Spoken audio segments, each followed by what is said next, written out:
حضرت علی نے مکان نہیں بنایا ساری زندگی، مکان نہیں بنایا، کوئی کاروبار نہیں کیا ساری عمر۔ اب اس پہلو پہ بھی ذرا غور کریں، حضرت علی رضی اللہ تعالیٰ عنہ نے کوئی بینک بیلنس نہیں بنایا۔ صحابہ کرام علیہم رضوان فرماتے ہیں بڑے بڑے رشتے آئے سیدہ فاطمہ کے لیے، بڑے بڑے امیر کبیر لوگوں، حضور نے فرمایا میں رب کے فیصلے کا انتظار کر رہا ہوں۔ ایک دن تینوں یار ان لوگوں کا خلوص دیکھے مولا علی کے ساتھ، حضرت ابوبکر، حضرت عمر، حضرت عثمان۔ حضرت علی ایک یہودی کے باغ میں مزدوری کر رہے تھے تو وہاں گئے اور جا کے کہا علی تو حضور سے سیدہ فاطمہ کا رشتہ کیوں نہیں طلب کرتا؟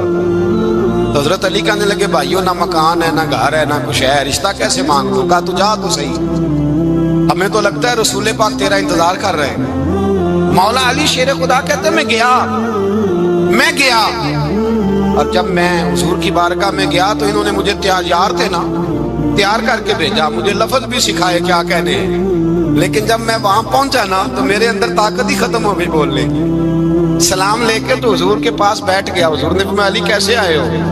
تو میں خاموش، پھر پوچھا کیسے آئے ہو؟ میں خاموش، پھر پوچھا کیسے آئے ہو؟ میں خاموش۔ کہتے دلوں کا حال جاننے والے رسول نے فرمایا علی فاطمہ کے لیے آئے ہو؟ فاطمہ کے لیے آئے ہو؟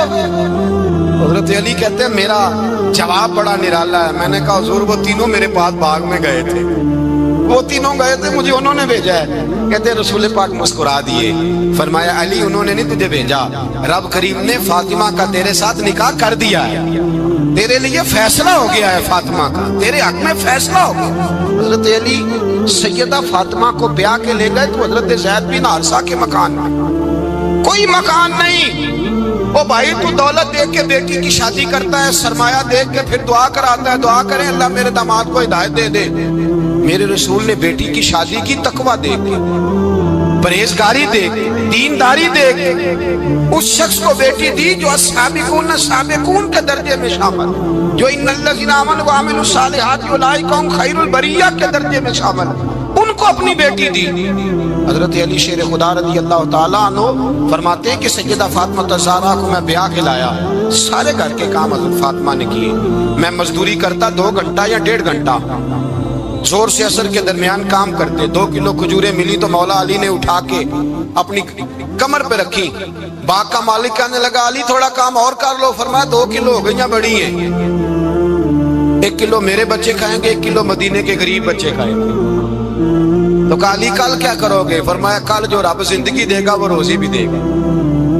تو بندہ مشورہ دینے لگا، مشورہ بھی ہوتا ہے نا قریب سے، مشوروں والے بھی بڑی خرابی کرتے ہیں اللہ ماشاءاللہ۔ کہا علی جائز پیسے تو کٹھے کر لینے چاہیے، کیا حرج ہے، جائز کٹھے کر لیں۔ شیر خدا نے ایک جملہ کہا پر شیروں جیسا کہہ دیا۔ حضرت علی فرمانے لگے مال حرام ہو تو عذاب ہوتا ہے، حلال ہو تو حساب ہوتا ہے، لہذا نہ میں عذاب والا کام کرتا ہوں نہ حساب والا کام کرتا ہوں، میں کٹھے ہی نہیں کرتا، نہ بندہ حساب کے چکر میں پڑے نہ عذاب کے چکر میں پڑے، میں اس رستے جاتا ہی نہیں۔ مولا کائنات شیر خدا۔ اور بھائی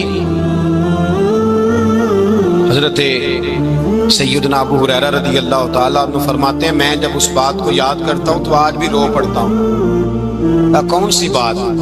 فرمانے لگے میں کوفے کے بازار سے گزر رہا تھا تو مولا علی شیر خدا کوفے کے چوک میں کھڑے تھے اور ہاتھ میں زرہ پکڑی ہوئی تھی، وہ والی زرہ جو بدر میں بھی ان کے پاس تھی، وہ والی زرہ جو احد، حنین، خندق اور خیبر میں بھی ان کے پاس تھی، زرہ پکڑی حضرت علی نے اور شیر خدا کہہ رہے ہوں بھائیو میری زرہ خرید لو، میری زرہ۔ امیر المومنین ہے اس وقت، امیر وقت ہے، بادشاہ ہے کوفے کے بازار میں، او بھائی میری زرہ خرید لو، یہ بڑی نسبت والی ہے، بدر، احد، حنین میں میرے ساتھ رہی۔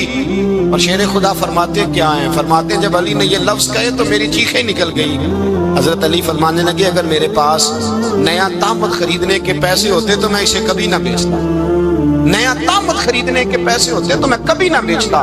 حضرت علی رضی اللہ تعالیٰ عنہ نے وہ زندگی گزاری، با پردہ، پرہیزگاری، درویشی، سادگی، ساری زندگی کسی کا شکوہ نہیں کیا مولا علی، بلکہ اعلیٰ حضرت فاضل بریلوی رحمۃ اللہ علیہ کے خلیفہ مولانا ظفر الدین بہاری، انہوں نے ایک عجیب بات لکھی ہے، کہتے ہیں حضور معراج پہ گئے تو وہاں سے ایک جبہ لائے، ایک کمرے میں داخل ہوئے، جنت کے کمرے میں صندوق کھولا سرکار نے، ایک جبہ نکلا تو کہا اللہ میں لے جاؤں؟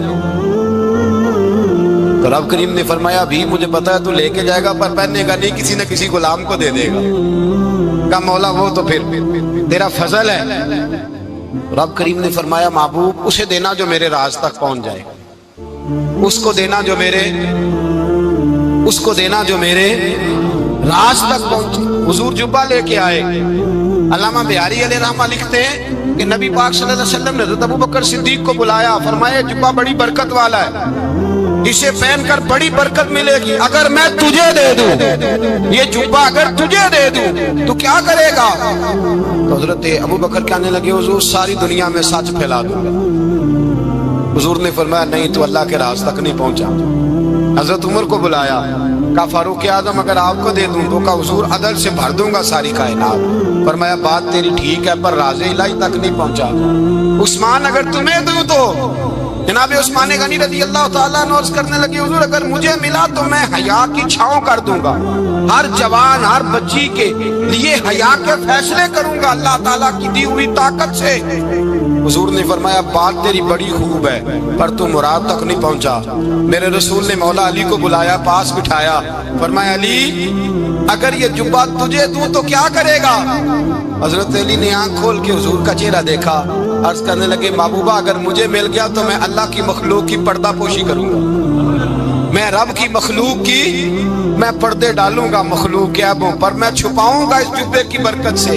حضور کی آنکھوں میں آنسو آئے، فرمایا تو رب کے راز تک پہنچا ہے، جبہ تیرا ہی بنتا ہے، تو پہنچا ہے اللہ کے راز تک میرے حبیب